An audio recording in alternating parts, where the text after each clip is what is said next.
Wow, this is a really, really wonderful turnout. I am so, so happy to see all of you here, taking the time out of your busy schedules to be here with us today. It's great to see you. Hello. All right. Well, hello and good afternoon. Again, thank you all so much for being here today. My name is Megan Dale. I know some of you might be familiar with me and familiar with the Child Trends team here today. I'm on the youth development team at the Center for Schools and Communities, and we are so pleased to offer this course through the Pennsylvania Department of Ed's Afghan Refugee School Impact Support to Schools initiative. I want to welcome you all to day one of our three-part series, Culturally Responsive Family Engagement for Afghan Refugee Families. So our presenters today are experts from Child Trends, Yosemary Rodriguez, Senior Research Analyst, and Cassidy Guros, Policy Analyst. And they are supported today by their Child Trends colleagues, Dr. Winnie Chan and Dr. Brandon Stratford. And we are also so pleased to share that we are joined today by team members of the Pennsylvania Department of Ed's Family and Community Engagement Program. So we also welcome Clarissa Rosario and Samantha Ruscio, who are here with us today. So thank you all so much for being here and leading today's learning. We appreciate it so much. So I imagine that if you attended our last Child Trends or the 2023 Refugee Education Summit, many of these names and faces today are familiar to you, and we just can't stop asking the members of FACE and the members of Child Trends to share their expertise with us and with you all. So we're really, really pleased to have them here back together again. So as a quick piece of housekeeping before we get started, please note that I will be sharing the session evaluation link within the last 10 minutes of today's session. So we encourage you to please complete this evaluation so that we can hear your feedback about today's session. And additionally, if you are applying for Act 48 for today's session, you will need to first complete the session evaluation, and then you will be taken to the Act 48 application form. So be sure to have your PPID ready if you're applying for Act 48 at the end of today's session. So welcome again to session one of our series, and I will hand the mic over to our presenters. Thank you all. Great. Thank you so much, Megan, for the introduction. Hello, everyone, and welcome to today's webinar, What is Culturally Responsive Family Engagement? We are so excited you are able to join us today. We're just going to begin by introducing the facilitators for today. Next slide. Perfect. So I will start by introducing myself. I am Yosemary Rodriguez, and I am a Senior Research Analyst at Child Trends, a nonprofit organization with a mission to improve the wellness of children and families throughout the nation. I'm going to go up and pass it on to Cassidy to introduce herself.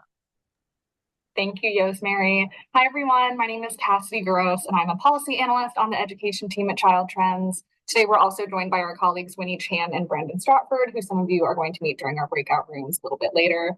And now I'll pass it to our co-facilitators at FACE to introduce themselves. Hi, everybody. I'm Samantha Ruscio. I work at PDE, and I'm a family and community engagement specialist. Good afternoon, everybody. My name is Clarissa Rosario, and I also work at PDE as a family and community engagement specialist. Thank you both. All right, and moving right along. So, as Megan mentioned, this webinar is the first in a series of three, which is going to take place every Wednesday at the same time over the next 3 weeks. Today, we're going to kick things off by providing an overview of culturally responsive family engagement. And we're going to be going over some definitions as well as benefits and reasons why engagement is so critical to supporting Afghan refugee students and their families. We'll then pass the mic off to Samantha and Clarissa from FACE, where we'll pause for some quick self-reflection, and then we'll go over FACE's learning community standards. And we're going to wrap today's session with some breakout time to discuss how you are already applying these principles in your everyday work. And we'll also have some time for Q&A toward the end. So we really hope you're able to stick around. Our next session, a week from today on February 7th, is going to feature our colleagues from HIAS PA, an organization with whom many of you may be familiar, which supports immigrant and refugee families settling in the state. We'll also be hearing from 2 Afghan parents who have recently resettled, who will share about their experiences navigating the education system in the US. And our final session will take place on Valentine's Day. That will largely focus around resource and knowledge sharing, particularly through tools and best practices. We really want to wrap this series, making sure that you all have tangible tools and steps that you can take with you forward as you work to support Afghan refugee students and their families. Okay, here are our session objectives for today. Number 1, we have understand the importance of culturally responsive family engagement. Number 2, understand the Pennsylvania Learning Community Standards. And number 3, begin to identify ways to incorporate the framework into your work with Afghan refugee families. And here is our agenda. We're going to kick things off here in just a second with an icebreaker, and then we'll move into talking about the basics of family engagement and why it's so important in supporting refugee students and families. Clarissa and Samantha from FACE will then share the Pennsylvania Learning Community Standards, and then we'll move into breakout groups to explore what tangible family engagement actually looks like in practice. And as I mentioned, we'll also have some time for Q&A as we wrap, so please do stick around. Okay, and as we were designing this series, we really wanted to make sure that we developed and shared some group commitments with you all to help us define the space together. Group commitments are a strategy to help us establish a safe and supportive environment, which you might remember in our last training that we provided in November. Commitment 1 is just to encourage folks to engage as much as you're able, especially in a virtual space. The session will be much more meaningful for everyone when folks are able to engage. So please feel free to sound off in the chat. I already see lots of people talking, which is great. Please feel free to continue doing that and come off of mute as able. And we'll also be answering any questions at the end of today, like I mentioned before. Commitment 2 is a reminder just to respect the diversity within the group. We all come to this group with our own lived experiences and opinions, and invite you to join this space with humility and empathy as we share our experiences, learn from each other, and choose how to best apply what we learn with students and families. Finally, in order to build trust and transparency, we want to remind everyone that this session is being recorded so that others can benefit from it in the future. So just keep that in mind as you consider what you'd like to share.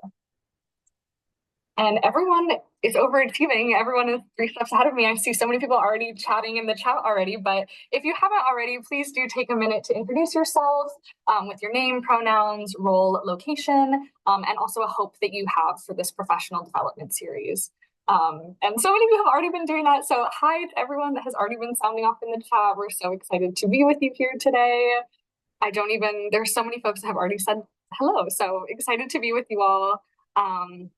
And just to continue this learning. Looking forward to learning today. Yes, excited to be in community with you all. And now I'll just go ahead and pass it to Rosemary, who's going to give us an overview of family engagement, including its benefits and specific considerations when working with Afghan refugee families. Thank you, Cassidy. All righty. So as Cassidy mentioned, we'd like to begin our session by defining some key terms that we will be using throughout the session and the series to ensure that we're all on the same page. So to begin with, family engagement. When we say family engagement or culturally responsive family engagement, we are really referring to intentional, meaningful, and impactful value and support to families in the role as a child's first teacher. So this partnership is strengths-based, inclusive, culturally and linguistically responsive, and relies on two-way communication focused on a shared goal of positive learning and outcomes. When we say equity, specifically education equity, we are really referring to the fact that every student has access to the resources and rigor that they need at the right moment in their education. Next slide. When we say refugee, we are referring to a person who has fled his or her country of origin because of past persecution or fear of future persecution based upon race, religion, nationality, political opinion, or membership in a particular social group. And then finally, when we say Afghan, we are referring to students or families from Afghanistan, which is located in South Asia. Afghan students are not Arab or from the Middle East. Next slide. Okay, so now that we're on the same page with these key terms, we wanted to just quickly discuss the benefits of family engagement and the importance of this series. So why is family engagement critical to supporting student and family success? Well, when schools, families, and community groups work together to support learning, children tend to do better in school, stay in school longer, and just like school more. Many studies have found that engaging families in their students' education is essential to supporting and ensuring student success. Regardless of income or background, students whose families are engaged are more likely to excel academically, including receiving higher grades, test scores, and enrollment in advanced classes. They are more likely to regularly attend school, have better social skills, and improve behavioral outcomes. And they are also more likely to be promoted to the next grade, earn more credits towards their diploma, and graduate and move on to post-secondary school. Research has also found that family engagement leads to positive benefits for parents and schools, including improved parent-teacher and teacher-student relationships, increased parental attendance and investment in school events, and increased levels of community support, teacher satisfaction, and retention. Next slide. Okay. Particularly for refugees, family engagement is essential for a successful transition into the U.S. school system.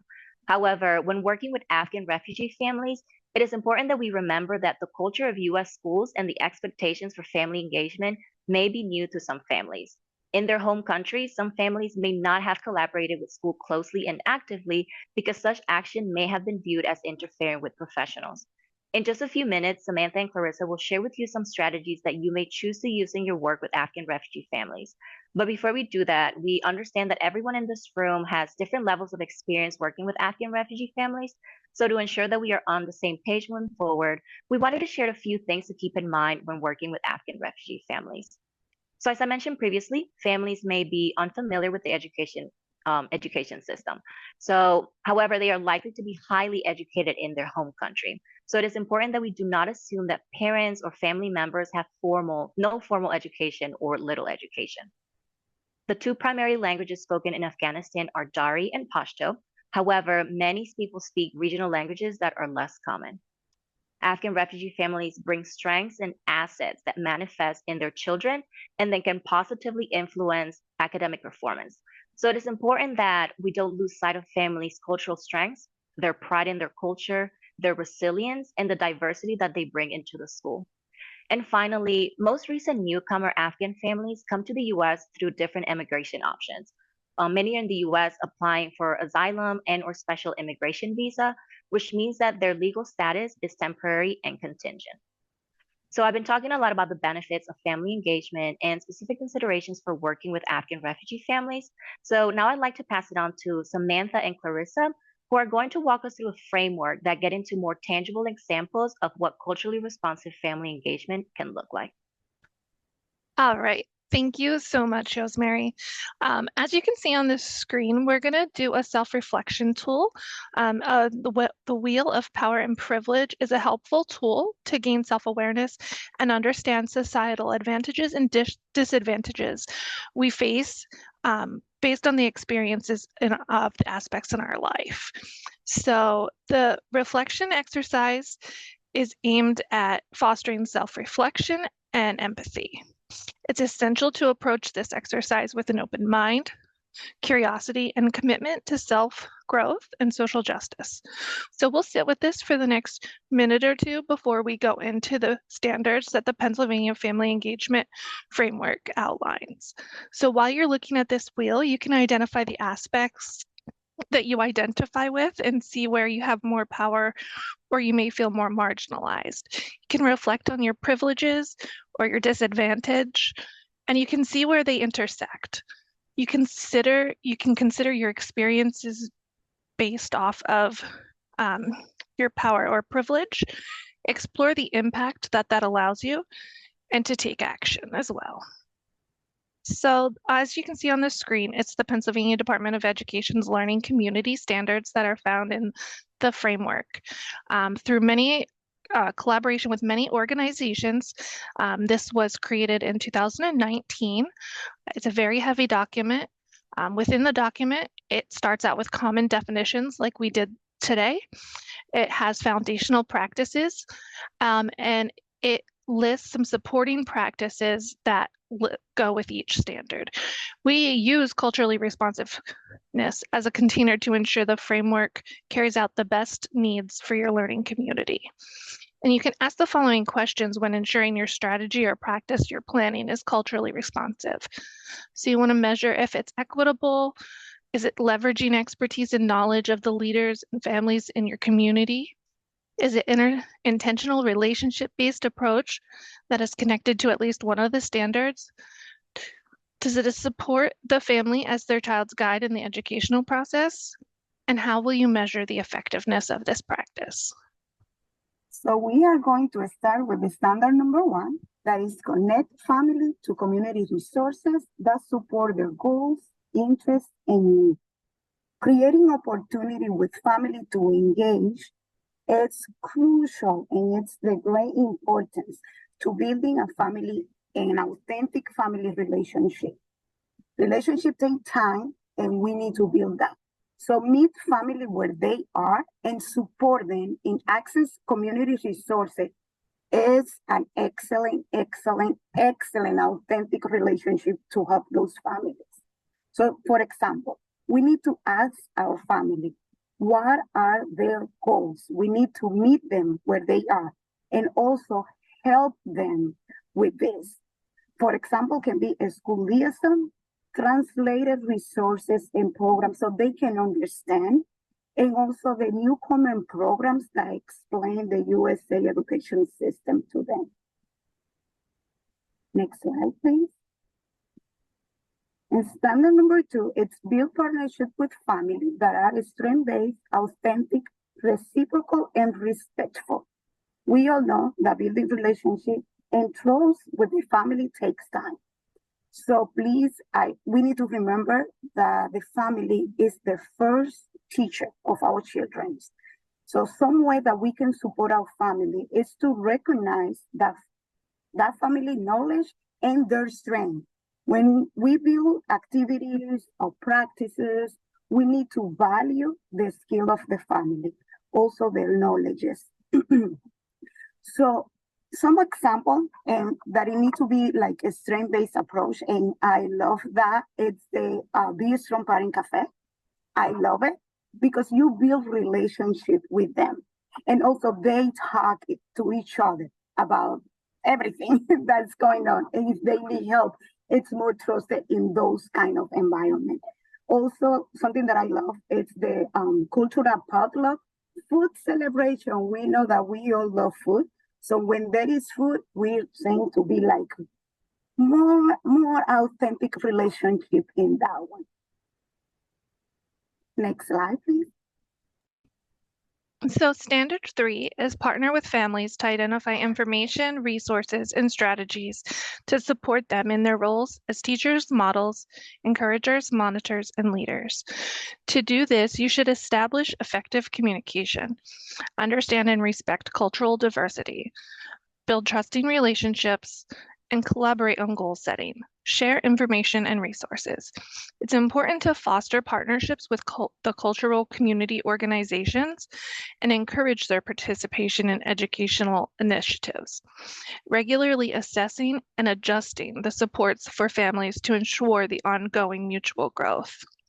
Some examples of this could be by conducting home visits, parent interviews or surveys, providing ongoing trainings and workshops. Next slide.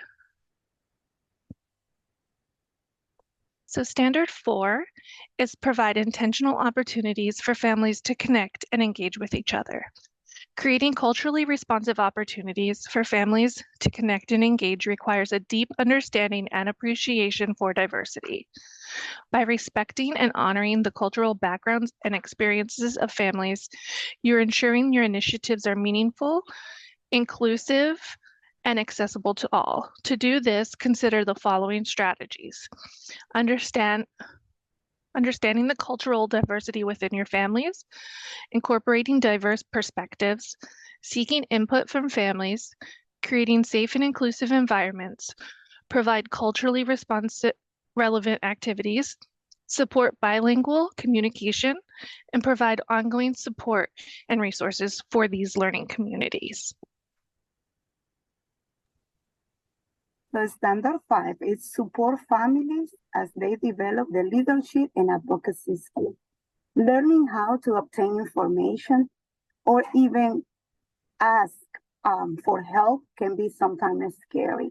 So we need to provide resources to grow this leadership and opportunities by creating groups built for our family. So we need to identify and share a clear path for them to complete. Sometime, or some example can be Parents Academy, ESL classes, and community groups. So the next slide is the final standard, that is build partnership with family during time of transition.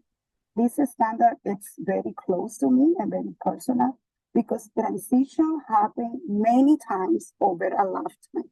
Sometimes it's not easy, it can be scary as well. So it just not affect the child, but the whole family. It can be social, emotional, sometimes academic. So it is important to provide support to those families throughout this process. Family engagement activity cannot be something big. Sometimes we think like it have to be something big, something like quantity. Sometimes we forget the quality and not the quantity. So some example can be family body program, meets and greets, not just at the beginning of the school year, if not throughout the school year. And also a student ambassador program where one student work along with the other one in teaching and learning and have that like that big sister, big brother kind of relationship to help in that one. I really say like it's very personal because it's afraid when you come to a country that you don't know anything about, a different culture, also different language. So it is something like it's touched me a lot. So right now we are going to work all together in connecting some strategy and practices about all of the standard of the SICA standard and how you engage refugee family in your program, in your school district. So we are going to break in rooms.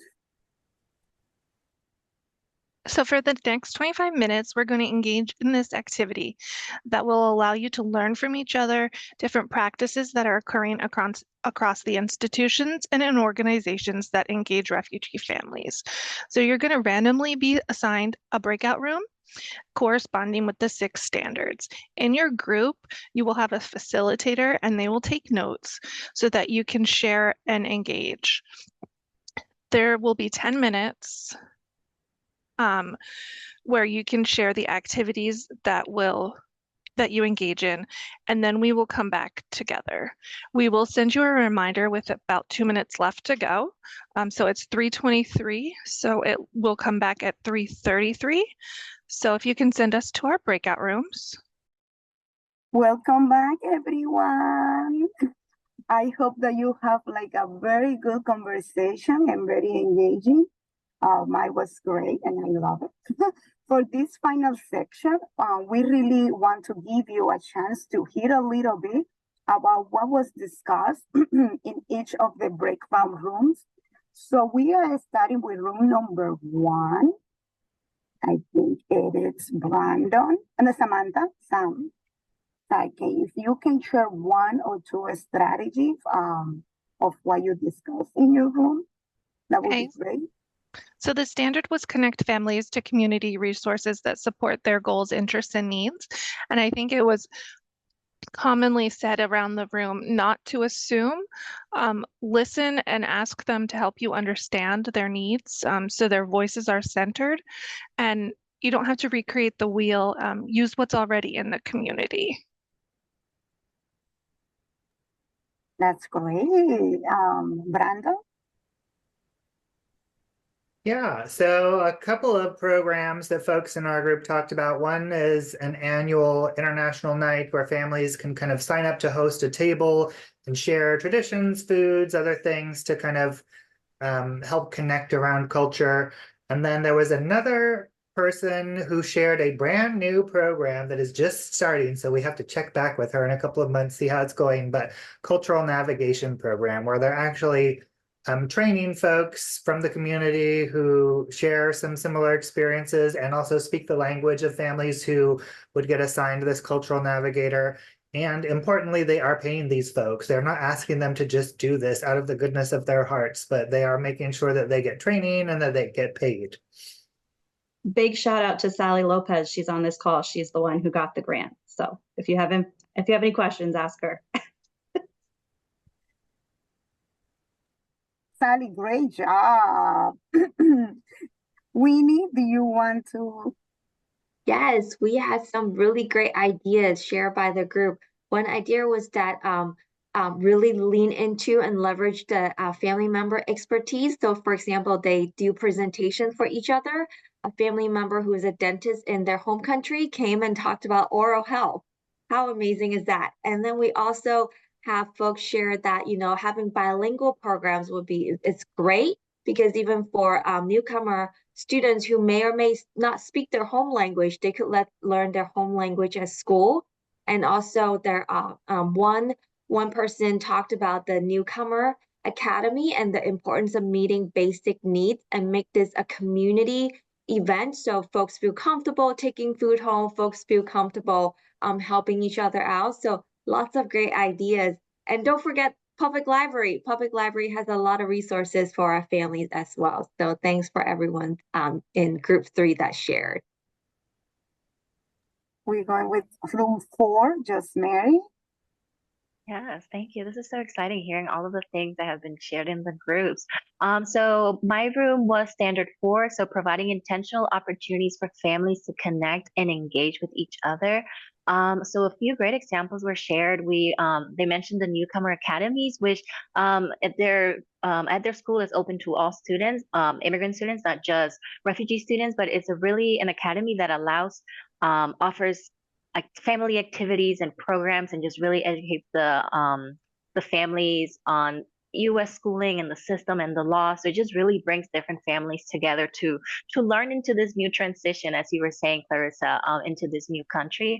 Someone mentioned that they focus on school programming for youth. And one of the activities that they do is at the end of the summer program, they hold a final showcase where students share things that they have made or they perform. And it really just brings families and community members together. Just a lot of different things that are happening in the community at the moment to make sure that these families are engaging and connecting with each other. Thank you, Josmari. And room number 5, Cassidy.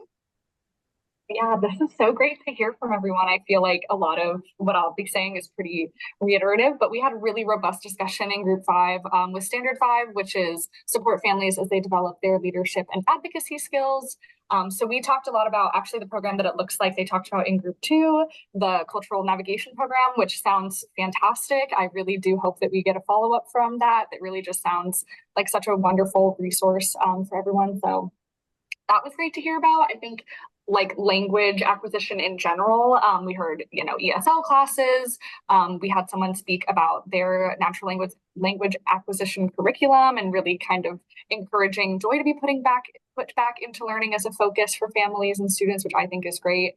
We also talked a lot about, making sure those like material needs are met with school-based donations and services. And of course, referring out to external partners to really support families holistically when needed. We also talked about, someone mentioned bilingual counseling assistance, and that seemed to be a very popular topic in the group. We really had some great discussion about that and how helpful they are within the some high schools in Philly. And we also talked about some, one thing that I was really excited to hear about was some like parent leadership sessions and sort of like train the trainer models, it sounds like, are happening to like really empower and facilitate parent leadership and success. So that's also really great to hear about. So thank you again to my group, and I really love hearing all this share out. It's great. I think all the group did great. We talk about transition, and I love, they say like international dinner twice a year. So that is something like very cool. International language support, also home visiting, and some transitional meeting with the community.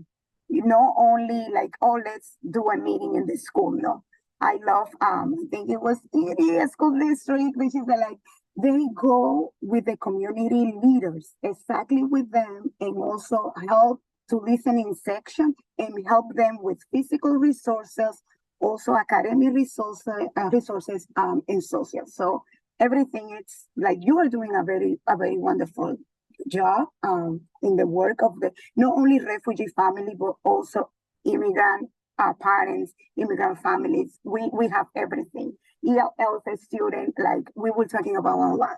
So now I invite you, like if you have any questions, if you have any other resources or practices that you want to talk about it, you can mute yourself, or if you want to put it in the chat, you are welcome as well.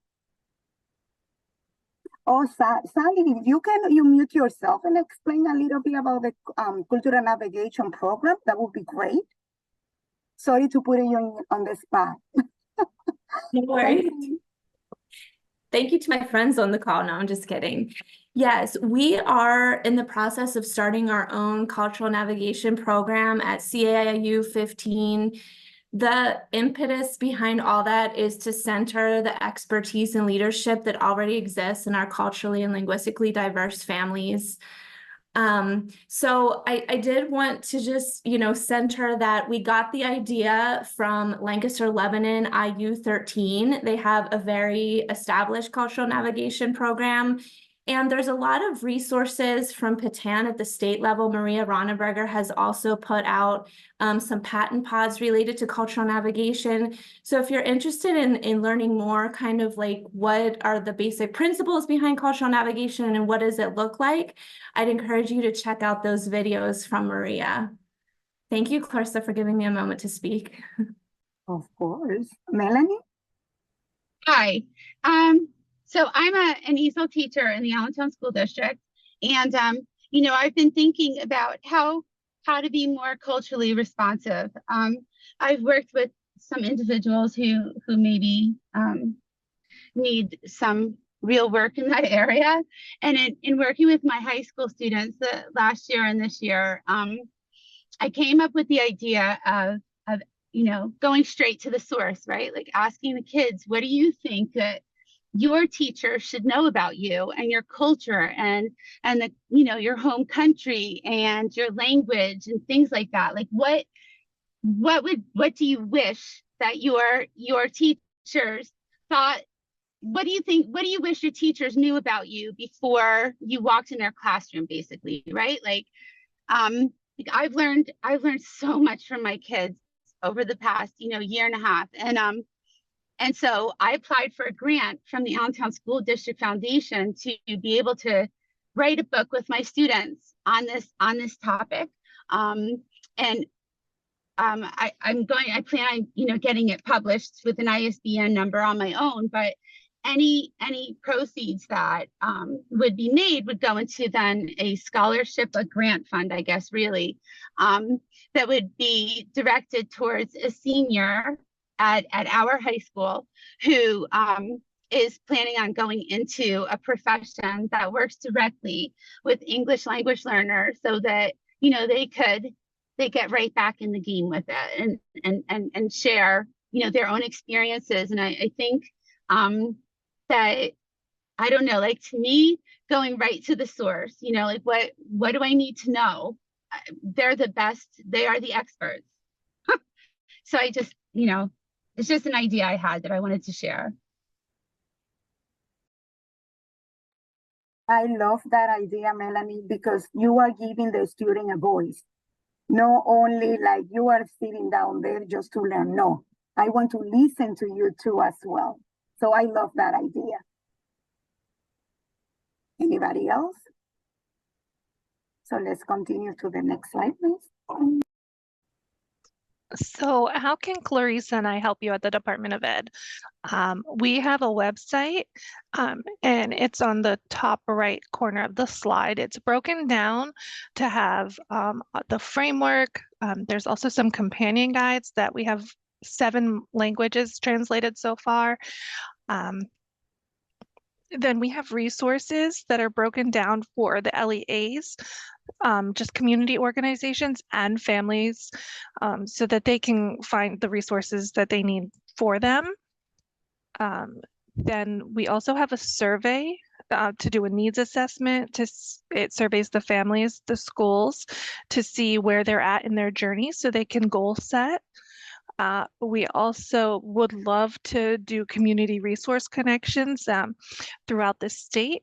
And we have created a community of champions. There's 7 regions in the state, and we meet monthly to discuss practices aligned to these standards, and we share out different resources that are going around in that area. So our emails are on there. We can drop them in the chat as well. And next slide. Thanks, Samantha. Okay, and finally, we're going to pause for a minute and think about what we plan to do differently as a result of what we've learned and discussed here today. So you should be seeing a Jamboard link pop into the chat momentarily. When that comes up, feel free to go to just that first slide, which would say my personal commitment. And then please enter that thought to the Jamboard. You can also enter it in the chat here if you'd like. And keep in mind that your idea, it doesn't matter if it's simple or complex, but it might be the spark that helps someone else think about something else in a different way, or think about what might be possible in their own community or school. So if we might reach max capacity on the Jamboard, we have such a great turnout today. So if we do, feel free to let me know in the chat. And once you've entered your personal commitment, if you could please exit the Jamboard, hopefully we can mitigate that issue. But if we do, again, feel free to use the chat or come off of mute if anyone has something they'd like to share to the group. That would also be very invited and welcome. And I will head over to the Jamboard and see what folks are putting. And you can go ahead and use the sticky note. There's like a sticky note button over on the left-hand panel. It's right underneath like the select cursor option. All right, so let me just move everything on my screen so I can read everything. I plan on using students and their families as a primary resource on how to best provide community and support. Yeah, definitely going to the source, I think, is always a really strong approach. Glad to hear that. Begin asking what someone wants me to know about them to start the connection. Yes, I think that was a really, really wonderful suggestion. I always think going to the source asking is always great. To work on creating a district family engagement plan. I love that. Plan to talk about my students, plan to talk with my student about their culture and traditions. Bringing in the idea of cultural navigators into our district coordinator, such an important component of family engagement. The idea of having meet and greets. And yeah, feel free to move. They all kind of populate up in that one area. So I'm gonna move them around.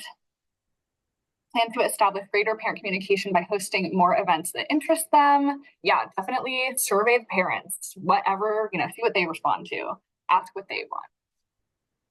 Thank you, everyone. Integrate the standards. We love that. Shout out Face. Continue to research and deliver classroom materials and other needed resources. That's awesome. Wow, there's so many. I'm like, I don't even know where to start. I don't even know what I've read and what I haven't read. I see one, Cassie, that says, oh man, it just got covered. Wait, no. Continuing to learn about and dedicate time to advocate for elimination of systemic barriers in family and students' lives. I plan to post the standards and use them more intentionally as I develop activities for our families. That's amazing. I plan to ask my students about how their family is adjusting, not just the student. As a teacher, I usually focus on the student and what they need. I'll include asking about the family. That's awesome. I love that. Meet and greets. I know I saw one earlier. I don't know where it went, but they really appreciated what Faith shared about meet and greets, not just at the beginning of the school year, but throughout the school year.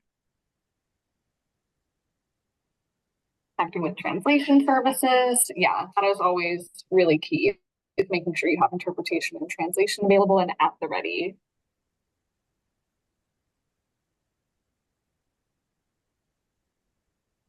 The standards are a big hit. I love that. People are really wanting to apply the standards in their work. So thank you so much, Samantha and Clarissa, for sharing these. They're definitely going to be a great resource for those in the webinar today and whoever listens to the recording afterwards. Okay, awesome. Well, I will continue to move us along. So if you have any follow-up questions or comments, please don't hesitate to reach out to us. Our emails are listed above. And you can also scan the QR code to your right for some more information about Child Trends, which includes some of our work and research, which you might find useful for this topic. And I know we're wrapping a little bit early, but hey, getting back a few more minutes in your day. We can definitely hang around for any more questions. If anyone has anything they'd like to talk about, I think I can speak confidently for our team. I think we can definitely stay in the room for a few more minutes. But thank you all for coming today and for all of your thoughts and everything that you've shared with us. Again, please don't hesitate to reach out with other comments, questions, or concerns. And I hope you all have a really wonderful rest of your day, and we can't wait to see you at our next session on February 7th. Thank you to our colleagues at FACE and for the Centers and Schools community for hosting us. This has been a great session, so thank you all so much. Thank you, everyone, and thank you to Child Trends and to FACE for joining us today. The link for the session evaluation as well as the Act 48 application is in the chat. So feel free to take that evaluation and apply for Act 48. And hang around for any questions you have for Child Trends, FACE, or the center.